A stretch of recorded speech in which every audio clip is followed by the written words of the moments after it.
সবাইকে প্রণাম, নমস্কার। সাপ্তাহিক গীতা পাঠের আসরে সবাইকে স্বাগত জানাচ্ছি।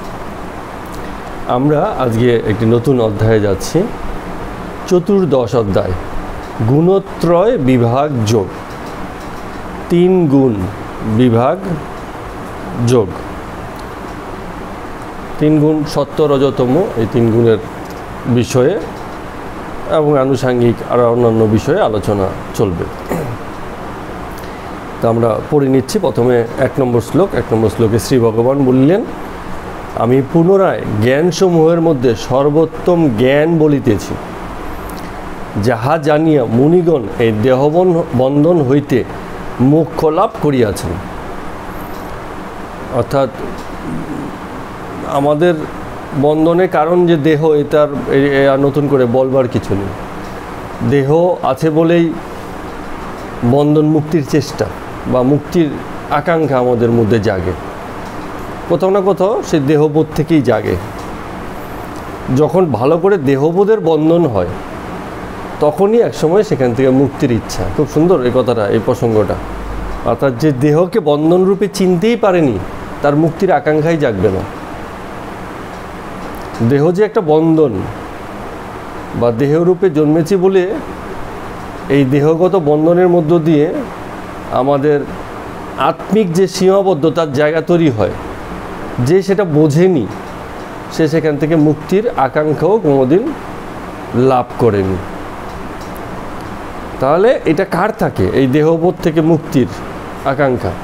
এখানে কিন্তু সাধারণ মানুষের কথা বলেনি, বলছেন যে আমি জ্ঞান তো আছে, জ্ঞানের কথা তো অনেক হলো, তাদের মধ্য থেকে আরও উৎকৃষ্ট জ্ঞানে আছে, সেই জ্ঞান সম্পর্কে বলছি, যেই জ্ঞান মুনিগণ জেনে তারা দেহবন্ধন থেকে মুক্তি লাভ করেছে। অর্থাৎ সাধারণ মানুষের থেকেও, সাধারণ মানুষের জন্য তো অনেক জ্ঞানের কথা বলা হলো, এখন যে জ্ঞানের কথা বলছি সেটা আরও উচ্চতর, এবং সেটা জেনে যারা মুনি ঋষি আছেন তারা দেহবন্ধন হইতে মোক্ষ লাভ করিয়াছেন। তো চলুন আমরা আস্তে আস্তে বিষয়ের গভীরতার দিকে যাই। 2 নম্বর শ্লোকে বলছেন যে এই জ্ঞান আশ্রয় করিয়া যাহারা আমার সাধর্ম লাভ করে। সাধর্ম মানে হচ্ছে যে আমার যে সমস্ত ধর্ম সমতুল্যতা, আসলে সাধর্ম ঈশ্বরের একেবারে অনুরূপ যে ধর্ম, তা ধরে নিচ্ছি লাভই করা যায় না, কারো পক্ষে সেই ঈশ্বরত্ব প্রাপ্তি হয় না।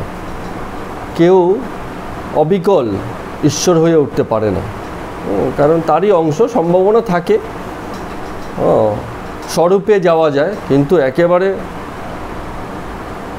তিনি হয়ে ওঠা মুশকিল, কারণ দেহ মাত্রই বন্ধন। প্রকৃতির যে ক্ষেত্রটা, সেটাকে টপকানো খুব সহজ বিষয় নয়। তো এই যে বলছে সাধর্ম, অর্থাৎ ত্রিগুণাতীত অবস্থা। তিনি কি অবস্থায় আছেন? কোনো গুণেই নেই। সত্য, রজতম, এই 3 গুণের খেলা জগতে প্রতিষ্ঠিত। ঈশ্বরের সত্য, রজতম গুণের খেলা নেই। ঈশ্বর নিজে সত্য, রজতম, এই 3 গুণের অতীত। কোনো কিছু তার মধ্যে এসব নেই।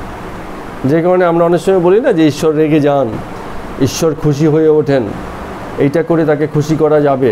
এগুলো ভক্তের মনে হয়, তার বাসনা, বা মনে হয় এই করে তাকে খুশি করলাম বা এই করে তাকে দুঃখ দিলাম। কিন্তু তিনি তো সুখ দুঃখের পার, এই বোধের অনেক ঊর্ধ্বে অবস্থিত। তো এটাকে বলে ত্রিগুণাতীত অবস্থা। অর্জুনকে শ্রীকৃষ্ণ ভগবান এত পরামর্শ দিচ্ছেন। তো 2য় অধ্যায়ে একটা শ্লোকে বলছিলেন যে তুমি সত্য আশ্রিত হও এবং তারপরে ত্রিগুণাতীত হও। অর্থাৎ মানুষের বা অর্জুনের পক্ষে যেটা খুব নিকট সম্ভাবনা ছিল, সেটা হচ্ছে সত্যের আশ্রয় গ্রহণ করা, সত্য গুণের আশ্রয় গ্রহণ করা। সত্য মানে হচ্ছে, এটা আবার সত্য মিথ্যে নয়, সত্য রজতমের ভিতরে সত্য গুণের আশ্রয়ে যাওয়া, সত্য প্রাবল্যে থাকা। তো প্রথমে রজতমর যে সংমিশ্রণ আছে সত্যের সঙ্গে, সেটাকে সত্যগুণ আশ্রিত হলে কি হচ্ছে, রজ এবং তম দাবিত হয়ে যায়, মানে তাদেরকে চেপে দেওয়া হয়। তখন কেবল সত্যটাই বারে বারে প্রতিষ্ঠিত হতে থাকে। তো এটা হচ্ছে সত্যের আশ্রয়, সত্য গুণাশ্রয়। আর একটা সময় আসে যখন এই সত্য গুণকেও পার করে যাওয়া যায়, সেটাকে বলে ত্রিগুণাতীত হওয়া, অর্থাৎ না রজ থাকবে, না তম থাকবে, না এমনকি সত্য থাকবে। এই যে ত্রিগুণাতীত অবস্থা, এইটাই হচ্ছে ঈশ্বরত্ব। তো সেই সাধর্ম, সেই সক্ষমতা অবস্থা প্রাপ্ত হন যদি এই জ্ঞান আশ্রয় কেউ করতে পারেন। তাহারা সৃষ্টিকালেও জন্মগ্রহণ করেন না, প্রলয়কালেও ব্যথিত হন না, অর্থাৎ জন্ম মৃত্যু অতিক্রম করেন। কারণ ঈশ্বরত্বের কোনো জন্ম নেই, মৃত্যু নেই, এসবের বাইরে, যেটা আমি ধারণা করি যে অসম্ভবই বটে। ত্রিগুণাতীত হওয়া প্রায় অসম্ভব। আমরা এই ত্রিগুণের আশ্রয় থাকি, কিন্তু আমাদের পক্ষে যা সম্ভব সেটা হচ্ছে সত্য আশ্রিত হওয়া, সত্য গুণের আশ্রয় লাভ করা সম্ভব। চলুন 3 নম্বরে যাচ্ছি। 3 নম্বরে বলছে যে হে ভারত, অর্জুনকে বলছে, প্রকৃতি আমার গর্ভধান অবস্থা, আমি তাহাতে গর্ভাধান করি, তাহা হইতেই সর্বভূতের উৎপত্তি হয়। এই বিষয়ে আমরা অনেক কথা বলেছি যে এই জগৎ যে প্রকাশিত হয়েছে, জগৎ যে সৃষ্টি হয়েছে, এই সৃজনশীলতা প্রকৃতির মধ্যে আছে, এবং প্রকৃতি হচ্ছে প্রসবিনী গুণ সম্পন্ন, সে সৃষ্টি করতে পারে, সৃষ্টির সক্ষমতা তার মধ্যে আছে। তো তাই জন্য প্রকৃতিকে বলে হচ্ছে গর্ভাধান স্থান, যেখান থেকে সব কিছুর গর্ভ বা জন্ম হয়, সৃষ্টি হয়। এবং এই সৃষ্টির কাজটা আমিই করি তার মাধ্যমে। হ্যাঁ, ব্যাপারটা অনেকটা এরকম যে এই যে সর্বভূতের উৎপত্তি হলো, উৎপত্তির মিডিয়াম হিসেবে তুমি প্রকৃতিকে জানবে, কিন্তু প্রকৃতি কারণ নয়, কারণ আমি কে? আমি হচ্ছে সেই পুরুষ। তো এই শ্লোকে এইভাবে বলা হলো যে এই যে গর্ভধান বা এই যে উৎপত্তি, জগৎ যে বিকশিত হয়েছে, জগতের সকল পদার্থ, আমরা অনেক সময় বলি না কিছু জিনিস আছে প্রাকৃতিক, কিছু আছে কৃত্রিম। পৃথিবীতে এই জগতে কোনো কিছুই কৃত্রিম নেই, সবই প্রাকৃতিক। আমরা প্রাকৃতিক জিনিসকে আমাদের মতো করে ম্যানিপুলেট করে একটা কিছু তৈরি করেছি, বলেছি কৃত্রিম, ম্যান মেড, তাই তো বলে কথাটা। মানুষের তৈরি কিচ্ছু নেই।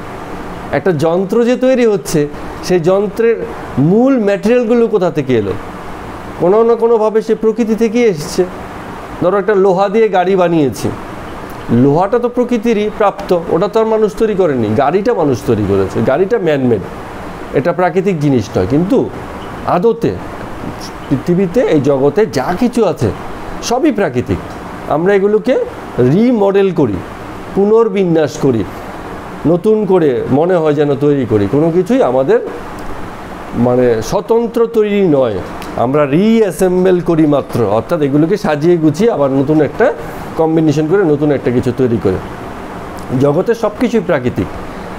তাহলে এই যে বলছে জগতে যা কিছু আছে, সে বস্তু প্রাণী যাই হোক না কেন, সবেরই উৎপত্তি কোথায়? এই প্রকৃতি, যেখান থেকে জগৎ প্রকৃতি। প্রকৃতি মানে আবার শুধু আমরা অনেকে যে মানে যে বোঝে না, তাকে হয়তো প্রকৃতি বললে সে গাছপালা, নদী নালা এইসবকে বুঝবে। শুধু এগুলোই নয়, এগুলো প্রকৃতি, কিন্তু যেমন অনেকে বলে না যে প্রকৃতির কাছাকাছি গেলাম, ঘুরতে গেছে, বলে এত পাহাড় পর্বত, নদী নালা, সাগর সমুদ্র দেখছি যে মনে হচ্ছে প্রকৃতির কাছাকাছি আছে। সে শহরে থাকলেও প্রকৃতির মধ্যে আছে। জগতের মধ্যে থাকাটাই প্রকৃতির মধ্যে থাকা। প্রকৃতির বিস্তার বা বিস্তৃত এতটাই যে সে যে ব্যক্তি যেখানেই থাকুক না কেন, জীবনে মরণে সবসময় সে প্রকৃতিতেই আছে।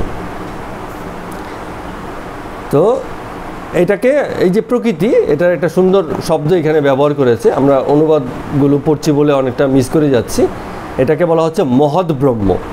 হ্যাঁ, এটাকে বলছে প্রকৃতি। প্রকৃতির আরেকটা নাম এখানে সংস্কৃতে বলা হয়েছে মহৎ ব্রহ্ম, অর্থাৎ যা মহৎ ব্রহ্ম তাই হচ্ছে প্রকৃতি।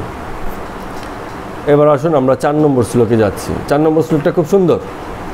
হ্যাঁ, বলা হয়েছে হে কন্তেয়, দেব মনুষ্যাদি বিভিন্ন যোনিতে যে সকল শরীর উৎপন্ন হয়, প্রকৃতি তাদের মাতৃস্থানীয়া এবং আমি গর্ভধানকর্তা পিতা। খুব সুন্দর, ভালো লাগলো কথাটা।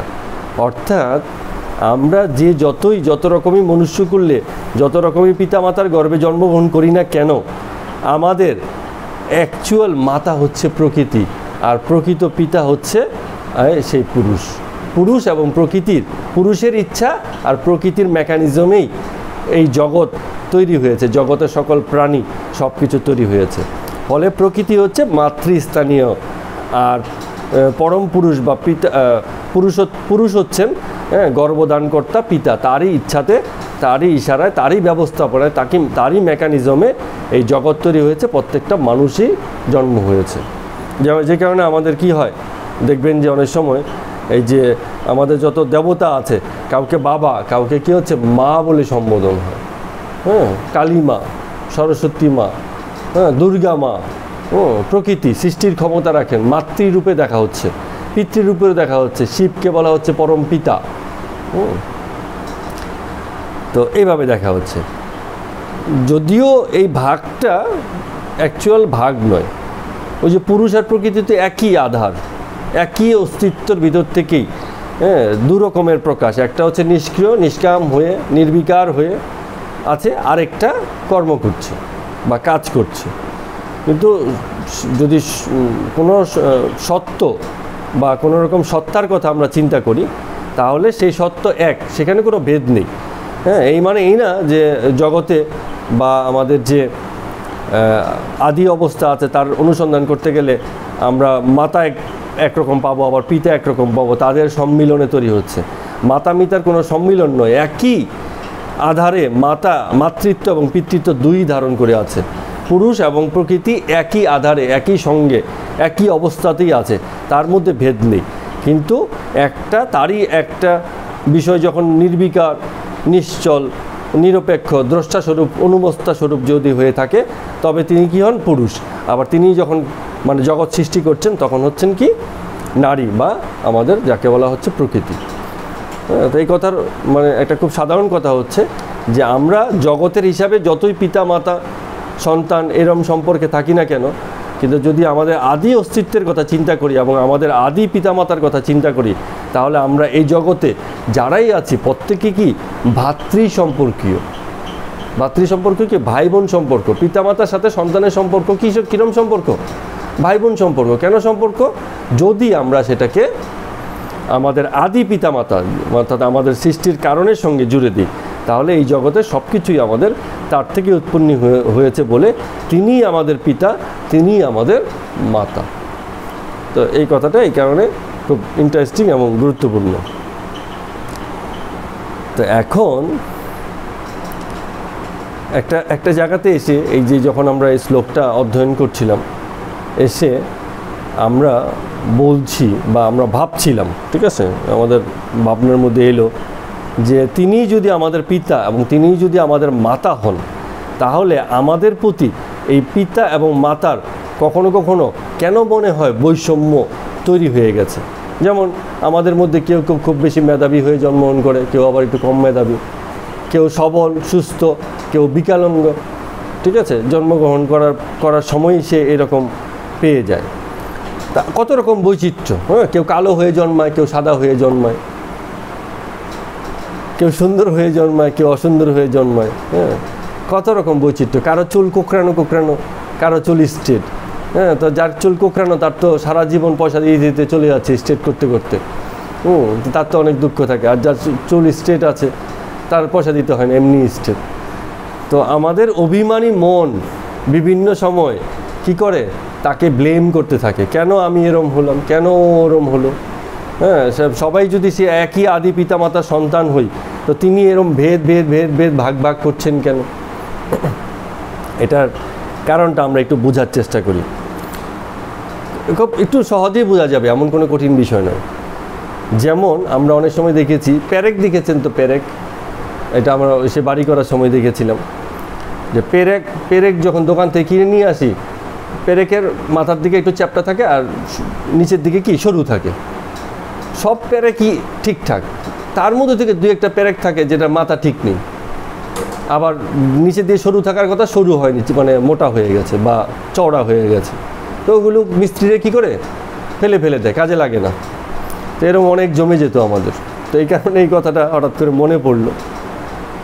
তো পেরেক যে মেশিনে তৈরি হয়, মেশিনকে তৈরি করা হয়েছে প্রায় প্রত্যেকটা পেরেকই ঠিকঠাকভাবে তৈরি হওয়ার জন্য, কিন্তু তারপরও মেশিন যখন প্রোডাকশন করে তখন সঠিক প্যারেক তো অনেক হয়, কিছু প্যারেক বিকৃত হয়ে যায়। হ্যাঁ, মেশিন নিজেও জানে না কোন প্যারেকটা সঠিক হবে, কোন প্যারেকটা বিকৃত হবে। তো এই যে মেশিন, এই মেশিনের এই যে এরকম যে হয়ে যাচ্ছে, মেশিনের এই দুরকম হয়ে যাওয়ার বোধ নেই। ও শুধু তৈরি করে যায়, ও সঠিক হচ্ছে কি ব্যাটিক হচ্ছে এইসব ব্যাপারে জানে না। মেশিনের বোধ আছে? মেশিনের তো বোধ নেই। মেশিনকে দিয়ে দেওয়া হয়েছে মেকানিজম, যতক্ষণ মালপত্র আসছে ও একের পর এক তৈরি করে যাবে। আমরা অনেক সময় যে বার্থডেতে কী করি, বেলুন নিয়ে আসি, এক প্যাকেটে 10টা থাকে, তো কতগুলো তো সুন্দর ফুলে যাচ্ছে, দু একটা ফুস, মানে আগে থেকেই ফুস হয়ে গেছে। ওই তৈরি হয়েছে একই মেশিনে, সবগুলো ঠিকঠাক হয়েছে, দু চারটা কি ফুস ফুস ফুস। এরকম জগতে আমরা যা কিছু দেখি সবেতেই দেখব একই মেশিন অনেকগুলোকে ঠিকঠাক করছে, তারপরও দু চারটা কী হচ্ছে, ম্যাল ম্যানুফ্যাকচার বলে, মানে ঠিকঠাক তৈরি হয় না।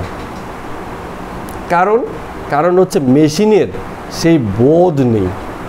আবার অন্যদিকে একজন কুমুর, ওই যে আমরা ভাঁড়ে চা খাই না, তো সে যে ভাঁড় তৈরি করছে দেখবেন প্রায় সবটাই ঠিক আছে, কারণ সে মেশিন না। সে যখন ভাঁড়টা তৈরি হয় তার মধ্যে ওই তার একটা মেকানিজম থাকে, তার একটা দৃষ্টিভঙ্গি থাকে। হতে পারে সে অন্যমনস্ক হয়ে গেছে, একটা ভেঙে গেল, সেটা আলাদা জিনিস, কিন্তু যতক্ষণ পর্যন্ত সে সচেতন তার হাতে ঠিকঠাক জিনিস তৈরি হতে থাকবে, একের পর এক সঠিক ভাঁড় তৈরি হতে যাবে। কারণ কি হচ্ছে, তার তৈরির সক্ষমতাও আছে, প্লাস একই সঙ্গে সে মন বা ধ্যানও দিতে পারছে, মনোযোগ দিতে পারছে, সে সেই জায়গাতে সচেতন। তো এখন আমরা আমাদের মাতাকে, একটু আগে যেটা বলা হলো, আমাদের মাতাকে বলা হলো না একটু আগে, প্রকৃতি, এই প্রকৃতি, জগৎ প্রকৃতি তো আমাদের তৈরি, মানে আমাদেরকে তৈরি করেছে। জগৎ প্রকৃতি আমাদের মাতা, কিন্তু এটাকে জড় প্রকৃতিও বলে। জড় প্রকৃতি মানে কি? মানে তার নিজস্ব সচেতন জ্ঞান নেই, চেতনা নেই, তার কাজ তৈরি করে যাওয়া, তার কাজ সৃষ্টি করে যাওয়া, তার কাজ কী বলে এটাকে সংরক্ষণ করে যাওয়া, তার কাজ মৃত্যু দেওয়া। সে এই ব্যাপারে সচেতন না, কাকে মারছে কাকে ধরছে সে জানে না, ওই ব্যাপারে তার চয়েস নেই। চয়েসটা তাহলে কার আছে? আমাদের না আছে। ওই যে মানে এই প্রসঙ্গে বলছি, হ্যাঁ, পিতার আছে। পিতা মানে হচ্ছে পরম পুরুষ যিনি আছেন, তিনি সচেতন সত্তা, আর প্রকৃতি হচ্ছে নির্জীব সত্তা। এখন সেই মেশিনটা যেটাতে এই জিনিসগুলো তৈরি হচ্ছে, হ্যাঁ, সেখানে যদি প্রত্যেকটা জিনিস তৈরির সময় একটা সচেতন সত্তা থাকতো, কোনো একজন ইঞ্জিনিয়ার, কোনো একজন মেকানিক, তাহলে প্রত্যেকবারই ঠিক ঠিক জিনিস হতো, অথবা ঠিক ভুল হওয়ার আগেই ওই একটা সচেতন সত্তা ঠিক করে নিত। কিন্তু সেই জিনিস হয় না অনেক সময়। এখন মেশিনপত্রের উদ্ভাবনের এত মানে আধুনিক ব্যবস্থা হয়ে গেছে, এই সচেতনতা মেশিনের মধ্যেও দেওয়া হয়ে গেছে। মেশিন কী করে এক্সরে দিয়ে ও ঠিকঠাক ম্যানিপুলেট করে, যে জিনিসটা ঠিক হচ্ছে না ভুল হচ্ছে, যখনই ভুল হচ্ছে ওটাকে আগেই সরিয়ে দেয়। এখন মেশিনের সক্ষমতা এমন হয়ে গেছে, সে শুধু জড়ই না, শুধু তৈরিই করে না, প্লাস হচ্ছে সে এটাকে সঠিক জিনিস তৈরি হচ্ছে কিনা সেই ব্যাপারে কন্ট্রোলও করে। আধুনিক মেশিনপত্র হয়ে গেছে এরকম। মেশিনপত্র এত সজাগ যে ওই যে চাঁদে যে মেশিন পাঠাচ্ছে, তো মেশিন তো পথঘাট চিনে ঠিকই চলে যাচ্ছে, তার মানে তার মধ্যে সে মেকানিজম আছে। কোথায় মাটিতে অবতরণ করবে, মাটির ভিতরে গর্ত থাকলে, চাঁদের মাটিতে তো গর্ত থাকতে পারে, ওই মেশিনই ঠিক করে নিচ্ছে, না না এখানে গর্ত, সে এখান থেকে সরে যাচ্ছে। মানে সচেতন একটা পর্যায়ের মানুষের মতো নয়, কোনো এক পর্যায়ে সচেতনতা বা এই যে মেকানিজম, সঠিক ব্যাটিক বাছাইয়ের যে মেকানিজম তার মধ্যে দেয়া হচ্ছে, তা সত্ত্বেও সে মেশিন, তার দ্বারা ভুল হবেই হবে, সঠিক যেমন হবে আবার ভুলও হয়ে যাবে, ঠিক আছে? তো এই যে বিষয়গুলো হয়, এগুলো হয় কারণ হচ্ছে সে সচেতন সত্তা নয়। হ্যাঁ, এখন যে কথাটা আমরা বলছি, তাহলে এই যে জগতের যে সৃষ্টি প্রক্রিয়া চলছে, এখানে প্রকৃতি যদি সব কিছু সৃষ্টি করে থাকে আর এর মধ্যে কিছু মেল অর্থাৎ সঠিক সৃষ্টি না হয়, তার জন্য কারণ কি আছে? কারণ কি তাহলে পুরুষ তিনি কি ইচ্ছা করে এই জগতে এরকম মেল সৃষ্টি করছেন? কাউকে হ্যাঁ বলছেন যে তুই অন্ধ হয়ে জন্মা, কাউকে বলছে তোমাকে খোড়া হয়ে জন্মাও, বা তুমি বিকলাঙ্গতা নিয়ে জন্মাও। এটা কি এর জন্য কি তাহলে আমরা পুরুষকে দায়ী করব? সেটা একটা প্রশ্ন আসে। এখন এর উত্তরগুলো আমরা একটু খোঁজার চেষ্টা করি। তো পুরুষ আবার কি করেছেন, এই জায়গাটাতে আমরা আমাদের অবুঝমন আমরা তাকে দায়ী করি, কিন্তু তিনিও একটা মেকানিজম করেছেন। কি মেকানিজম করেছেন? সৃষ্টি যখন চলছে, প্রকৃতির যে গুণ, সৃষ্টির যে গুণ, সেটাকে তিনটে বিষয়ের উপর দাঁড় করিয়ে দিয়েছেন। সেটাকে বলে সত্য, রজ, তম। এই যে আমাদের অধ্যায়টা যে আলোচনা হয়েছে না, যে গুণত্রয় বিভাগ যোগ, তিনটে গুণ, সত্য, রজ, তম, এই তিনটে গুণের উপর ভিত্তি করে ওই প্রকৃতিকে মানে সৃষ্টির সক্ষমতা দিয়েছেন। এবং তিনটে গুণটা কীরমভাবে থাকে, এটা অনেকটা যেন এটাকে আমরা কি বলবো, ধরুন জলের মধ্যে চিনি মেশানো আছে, আবার নুনও দেওয়া আছে।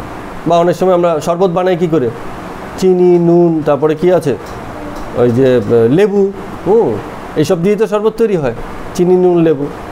এখন কখনো যদি লেবুটা খুব বেশি হয়ে যায়, টক হয়ে যাবে খেতে। আবার চিনিটা এত বেশি হয়ে গেছে, একদম মুখ মেরে আসছে, এত বেশি চিনি। আবার নুনটাও এমন হয়ে গেছে যে বেশ কটা কটা লাগছে খেতে।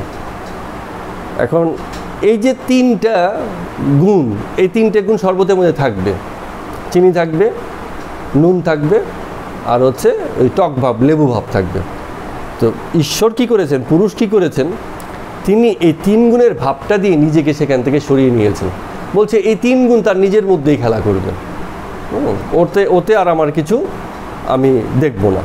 তিন গুণের যে প্রাবল্য, কার মধ্যে কোন গুণ প্রাবল্য আসবে, কার মধ্যে কোন গুণ কম আসবে, তাকে একটা আপন মানে স্বাধীনতা বলা যাবে না, তার উপর ছেড়ে দেওয়া হয়েছে।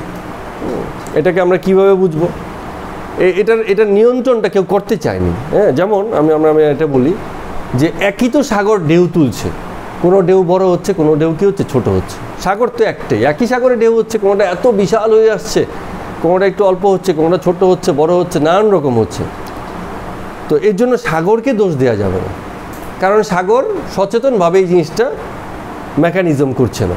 সাগরের সক্ষমতা আছে, সে ঢেউ তুলতে পারে, কিন্তু ঢেউটা ছোট হবে না বড় হবে, সে এসব বিষয়ে মাথা লাগায় না। তো পুরুষ যিনি আছেন, তিনি দর্শক হয়েছেন, অর্থাৎ দ্রষ্টা স্বরূপ হয়েছেন, যা কিছু তৈরি করে বাদ বাকিটা দেখছেন, এবার খেলাটা চলুক, এরকম একটা ভাব তার মধ্যে এসে গেছে।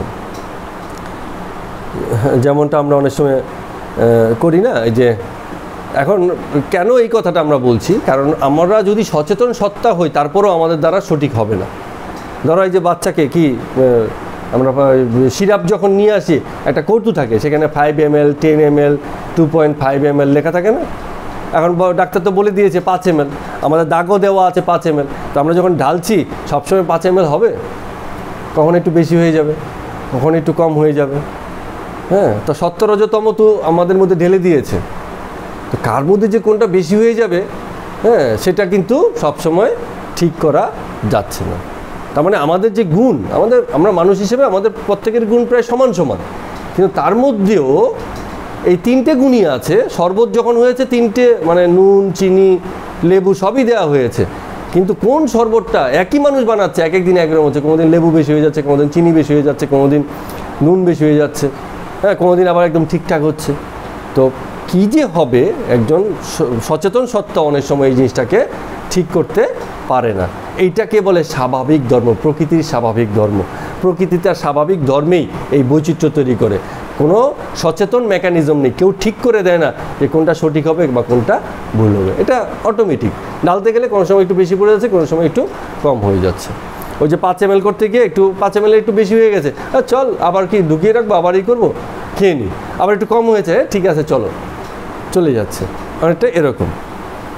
ওই যে আমাদের অনেক সময় বাচ্চাদের এরকম হতো যে ওকেও ডাল দিলে, আমাকে ডাল দিলে, আমাকে একটু কম দিলে, আমাকে একটু বেশি দিলে, কেন? একই তো হাতাতে ডাল দেওয়া হয়েছে, যখন খাবার পরিবেশন করছে একই হাতা দিয়ে দিচ্ছে, কারো কম হয়ে যাচ্ছে, কারো বেশি হচ্ছে, ব্যক্তিও তো একই আছে, সে তো ইচ্ছে করে বেশি কম দেয় না। ওটার সময় কি হয়, হয়েই যায়। এটা মানে ইচ্ছাকৃত নয়, সচেতন সত্তা নয়, কিন্তু কম বেশ হয়েই যায়। এই ব্যাপারটা আছে, এটাই স্বাভাবিক, এটাই প্রাকৃতিক। তো এই যে বিষয়টা, এই যে কম বেশি একটু হয়ে গেল, এইটাই জগতে এত রকম বৈচিত্র্য তৈরি করে দিয়েছে। মানুষের বৈচিত্র্য, এত কিছুতে বৈচিত্র্য। কিন্তু একটা কথা মাথায় রাখতে হবে, সেই যে সত্য, রজতম মিশ্রণ তিনেরই আছে। সত্যও আছে, রজও আছে, তমও আছে, এই সংমিশ্রণটা অবশ্যই আছে। হ্যাঁ, শরবতটা হয়েছে, এবারে কোনোটা একটু বেশি হতে পারে, কোনোটা একটু কম হতে পারে, সেটা আলাদা বিষয়, কিন্তু শরবত হয়েছে। তো ঘটনা হচ্ছে যে এই আমরা যে অভিমানী মন বলি, এটাকে অনেক সময় অস্বাভাবিক হিসেবে জানি। আমাদের মাতৃস্থানীয় প্রকৃতি অথবা পিতৃস্থানীয় মানে পুরুষকে আমাদের ভালো মন্দ বিভিন্ন অবস্থার জন্য তাদেরকে দায়ী করতে থাকি, যে তুমি আমাদেরকে এরম করেছো, আমাকে এরম বিপদে ফেলেছো, বা আমার এই জিনিসটাকে এরম করে দিয়েছো।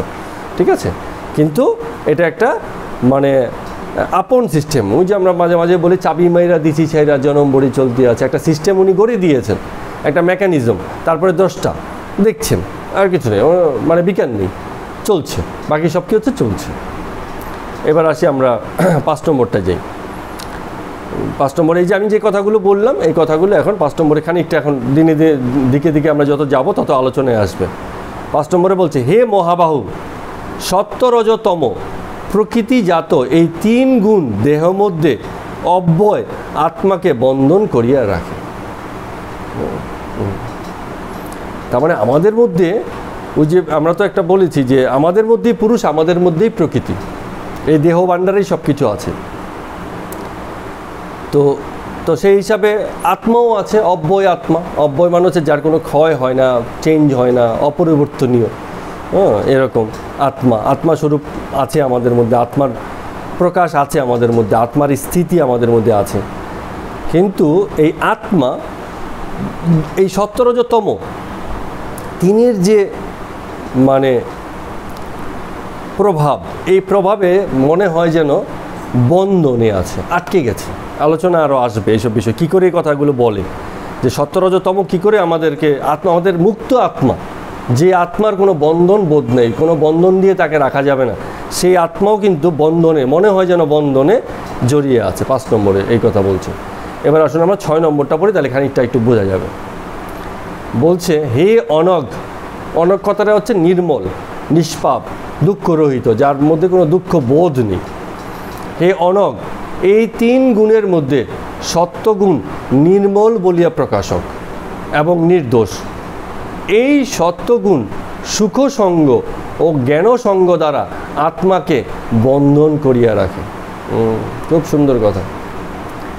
প্রথম কথা হচ্ছে এই যে আত্মাকে বন্ধন করিয়া রাখে। হ্যাঁ, তো আত্মার কি বন্ধন হতে পারে? হ্যাঁ, কী করে হয় সেই জিনিসটাকে আমরা একটুখানি আলোচনা করার চেষ্টা করছি। তো তার আগে আমাদের এই যে 3টে গুণ বলছে, সত্য, রজতম, এই 3টে গুণের মধ্যে যে বৈশিষ্ট্যগুলো আছে সেগুলো আমরা একটুখানি মানে জানি। প্রথম কথা হচ্ছে 3টে গুণ একই সঙ্গে থাকে, একই আধারে থাকে, প্রত্যেকটা মানুষের মধ্যেই থাকবে। তো যদি এমন হয় যে সত্যগুণে প্রাবল্য সৃষ্টি হয়েছে, কীরকমভাবে হতে পারে? সাধনার দ্বারা হতে পারে, সিদ্ধি লাভের দ্বারা হতে পারে। হ্যাঁ, দেহবোধ, ওই যে প্রথম কথা যেটা বলছিল একদম 1 নম্বর শ্লোকে, যে দেহবোধ পার করে আমরা যে দেহ হিসাবে সীমাবদ্ধ জীবন মানে কাটাচ্ছি, সেই বোধটা যার আসবে সে এই জায়গা থেকে মুক্ত হওয়ার চেষ্টা করবে, যে আমি দেহ হিসেবে বন্ধনে আছি, দেহটাই আমার বন্ধন, আমার এই জীবের অস্তিত্বটাই আমার বন্ধন, সেখান থেকে মুক্তির চেষ্টা বা পার হওয়ার চেষ্টা।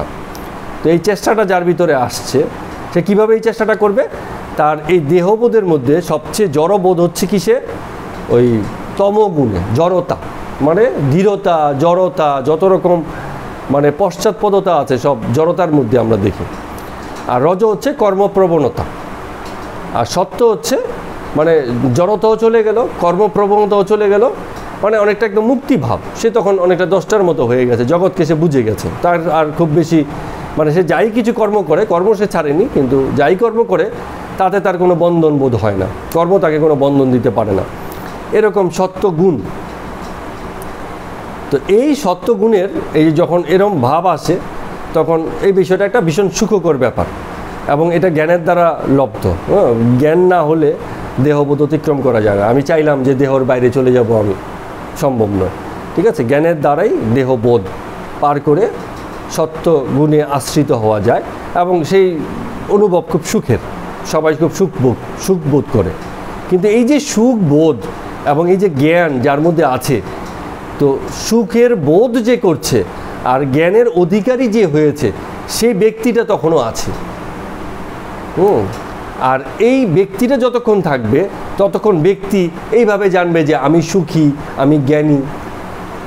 তো আমি বোধটা তখনও তার মধ্যে থাকবে। আর এই যতক্ষণ আমি বোধ ততক্ষণ এই যে মুক্তি এক প্রকারের, যে জড়তা কী বলে তমগুণতা, তারপরে হচ্ছে রজগুণতা আমি খানিকটা পার করলাম, কিন্তু পার করেও সত্যগুণে যে আশ্রিত হলাম এই বোধটা তখনও আছে, যে আমি সত্যগুণে আশ্রিত আছি, যেটা অর্জুনের আছে। অর্জুন সত্যগুণে আশ্রিত, যে কারণে সে বলছে আমি সত্য, মানে সত্যগুণী। এবং কৃষ্ণও বলছেন যে তুমি তমতা জড়তা ত্যাগ করে সত্যিই আশ্রিত হও, এটা হচ্ছে তোমার জীবনের প্রথম টার্গেট। কিন্তু এক সময় এসে তোমাকে নৈস্ত্রগুণ্য অর্থাৎ গুণাতীত হতে হবে, এই সত্যটাকেও ছাড়তে হবে, যেটা আমাদের রামকৃষ্ণদেব ঠাকুর সুন্দর বলেছেন, কাঁটাটাকে তুলবো আরেকটা কাঁটা দিয়ে। এক সময় যে কাঁটাটা তুলে ফেললাম, আবার যেই কাঁটা দিয়ে তুললাম সেই কাঁটাও রাখবো না, সেও ফেলে দেব। জ্ঞান দিয়ে সত্যে প্রতিষ্ঠা, কিন্তু সেই জ্ঞানটাও একসময় থাকবে না, অপ্রয়োজনীয়, দরকার নেই, তারও কোনো প্রয়োজন হবে না। এটাকে বলে ত্রিগুণাতীত অবস্থা। অর্থাৎ যেই জ্ঞান, যেমন অনেক সময় হয় না, এটাকে বলে অভিজ্ঞতা। কেউ খুব ভালো পড়াশোনা করেছে, ভালো ছাত্র, তারপরও যেমন ডাক্তারিতে ক্ষেত্রে হয়, অ্যাপ্রেন্টিস, ওই যে কী যেন বলে শিক্ষানবিশ, মেডিকেলে কি হয়, কিছু ট্রেনিং পিরিয়ডে থাকে বড় বড় ডাক্তারের অধীনে। ছেলে কিন্তু খুব মেধাবী, ডাক্তারের থেকেও হয়তো ভালো জানে, কিন্তু কি ওই যে ডাক্তার, তার যে অভিজ্ঞতা, প্র্যাকটিক্যাল এক্সপিরিয়েন্স, সেখান থেকে সে যা কিছু লাভ করেছে শুধু জ্ঞান দিয়ে সে সেটা লাভ করতে পারে না, যে কারণে কোনো একজন অভিজ্ঞ ডাক্তারের অধীনে থেকে সে চিকিৎসা পদ্ধতি করার মানে শেখে। অর্থাৎ মেধায় হয়তো যার অধীনে আছে তার থেকেও সে বেশি, জানা তার অনেক বেশি, কিন্তু তার প্র্যাকটিক্যাল এক্সপিরিয়েন্স নেই। তো অনেকটা এরকম। তো যিনি মানে যতক্ষণ পর্যন্ত কেউ ভাবছে যে আমি জ্ঞানী, আমি খুব সুখী আছি, আমি খুব ধর্মপথে চলছি, আমি এই যে আমি বোধটা যতক্ষণ পর্যন্ত আছে ততক্ষণ পর্যন্ত সে নৈস্ত্রগুণ্য হতে পারে না। সে কোনো না কোনো সত্যিই থাকে, কিন্তু গুণের আধারেই থাকে। গুণের আধারে থেকে গিয়েছে একটা বন্ধন বোধ হয়। ফলে যে আত্মাটা নির্মল হওয়ার কথা ছিল, যে আত্মাটা মুক্ত হওয়ার কথা ছিল, আমি জ্ঞানী, আমি ভোগী, আমি সুখী, আমি জগৎ সম্পর্কে খুব ভালো ধারণা রাখি, আমি এই আমি সেই, এই বোধ যতক্ষণ তোকে থাকবে ততক্ষণ পর্যন্ত সে মুক্ত হতে পারে না। তো এইটাকে এই যে এখানে বললো না যে আত্মাও বন্ধন বোধ করে, তার মানে ওই আত্মাই তো বলছে যে আমি সুখী হলাম, আমি সত্যর গুণে প্রতিষ্ঠিত হলাম, আমার কি হচ্ছে এই মানে একটা সুখবোধ বা মুক্তির বোধ হলো। তো যতক্ষণ পর্যন্ত মুক্তির বোধ হয়েছে ততক্ষণ পর্যন্ত সে বন্ধনই আছে। মুক্তির বোধ বলে যেদিন কিছু থাকবে না, যে সে মুক্ত না বন্ধনে আছে, সে কিছুই বোঝে না। এই যে বোধ, মানে যত রকম বোধের ঊর্ধ্বে কেউ যখন যাবে তখন সে একদম প্রকৃত মুক্ত, এবং এটাই ঈশ্বর প্রাপ্তি বলে। আর কোনো বোধ সেখানে নেই, সব কিছু থেকে সে মানে উপরে উঠে গেছে। কঠিন বিষয়, কিন্তু এইভাবে মানে এই যে কথাটাকে বলার চেষ্টা হয়েছে।